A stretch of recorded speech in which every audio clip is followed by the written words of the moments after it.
how do we guys get out of our heads and into our heart? You know? Yeah. Yeah. Well, you know, is there an easy way? I don't know. Well, the way I found it worked best was these experiential seminars that I got involved with. Yeah.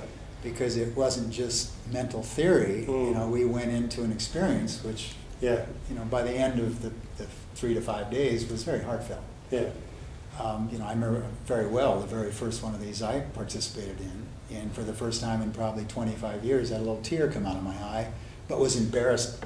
You know, I'm like, did anybody see that? I hope not. You know? Yeah, yeah. Because, you know, the old school reaction. Yeah, yeah. And you know, in many Western cultures, men were taught to be strong, and strong men don't show an emotion, and you know, it got certainly not in public. Not in public, and it got beaten in there. You know, or we'd go to a movie that was very touching and hope that they didn't turn the lights up. You know. Yes. You know. Yeah. So how do we? And you know, we were really missing something. You know, I mean, I found it's like only half of me was present, and it takes more strength to be vulnerable. And so, how can we allow ourselves to be vulnerable? You know, practice. In the beginning, you know, I don't know that I could have done it were I not in an environment where it was safe. I mean, there was a structured seminar with 250 other people, going through a similar experience, conducted by facilitators who had somehow created a safe environment, you know, and it was very supportive. Yeah. And then, you know, and I stayed with it. And after enough of those, I mean, I can be in public and have tears and show the emotion. And, you know, if somebody didn't like it, I'm sorry. It's not, you know, it's not about you. It's for me. But for me, it was, you know, just enough experience, enough times, and enough experiences of having, you know, a sensitive experience and showing the sensitivity in public and finding out they didn't kill me. You know? Yeah. I mean, maybe somebody was embarrassed. You know? I remember one time I was in a band, and it seemed like another life, but and we did quite well and made records, and it's back in the '60s. Yeah. And I started the band. There were 4 of us, and I was the first member and the first one to leave. And I left to go back to college and finish college. And I remember the last performance. The other guys gave me a gold watch inscribed, you know, and did this very nice acknowledgement, you know. And I was 19, 20 years old at the time and had tears. And I can remember very well one of the guys saying, "Terry, don't cry. You know, like that's not okay." You know. And there were so many messages like that from parents, especially the male adults. Of course. Well, you know, so that was uncomfortable. And I had to learn to get past the discomfort because for me, it became more uncomfortable, more painful to hold that down and hide it than it was to risk the disapproval, you know, or the judgment of somebody else. And then, you know, I went through a phase where fuck them if they can't take a joke. You know? I mean, but you know, not like it. But it's like, wait a minute, this is not against you. This is for me. Exactly. And, you know, I'm sorry if you're offended or uncomfortable, but I'm doing this for me. And I had to go through that attitude. You know. Yeah. How would you say we sort of, how do we break this sort of obsession with the sort of external world, if you know what I mean? This the sort of the objective world, you might say. I mean, I just have this sense that I think you touched upon it earlier. You know, the outer world is really a reflection ultimately of your inner world. You know, and you can dress that up in whichever way. But you know, it seems that still, in general, we're so, you know, preoccupied with what's out there rather than what's in here. I mean, is this the same thing, do you think, as what we're talking about in terms of this sort of mental projection? It's all mind stuff as opposed to heart stuff, or is that another element, do you think? It's all part of the same thing. And, you know, it's how many different ways can we say the same thing until we get it? Yes. Or hear the same thing in different approaches until we get it. You know,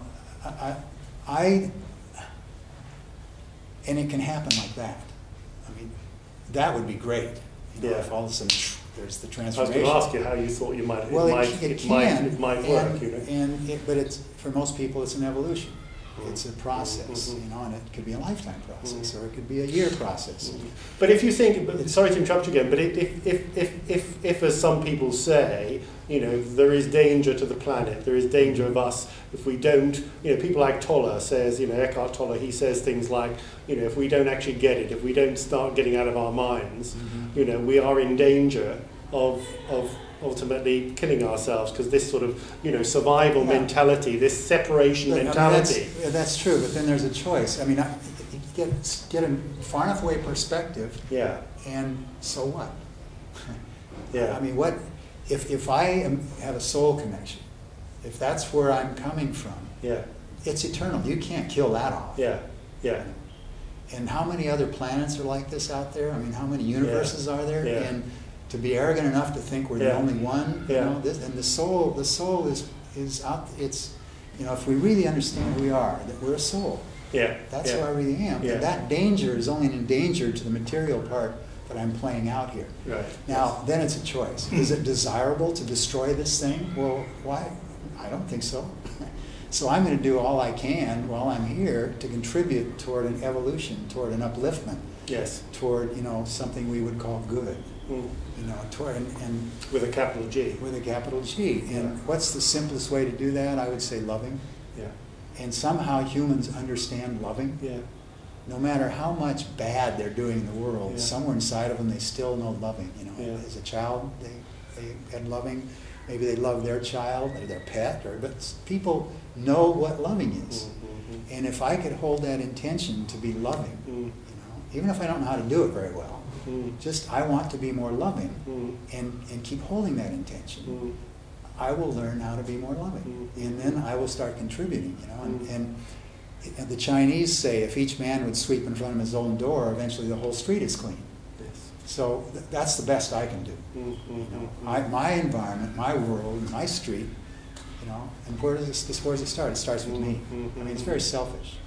How can I get myself cleaner? And then, you know, somehow that's going to spread out to my family, to the people close to me, to when I travel. Somehow. You know, and that's my experience. I mean, I've worked in 97 countries so far. And some of them, I've been in third world countries. I've been in some very threatening environments. You know, I was involved with Russia and the former Soviet Union from '87 through the early days of its before the wall came down. Before the wall came down. You know, and you know, we were traveling into Siberia. I mean, I was one of the first 10 non-Russians in 74 years to be in Omsk, Siberia, which was the center of their military manufacturing, which Reagan was calling the evil empire. And these were the bad guys, you know.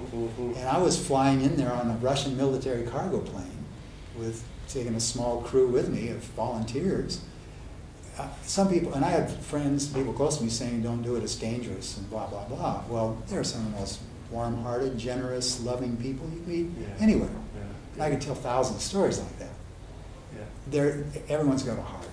You know, I mean, is there evil on the planet? Well, you can say that, but is there good? Even in the people you'd say are most evil, somewhere in there is good.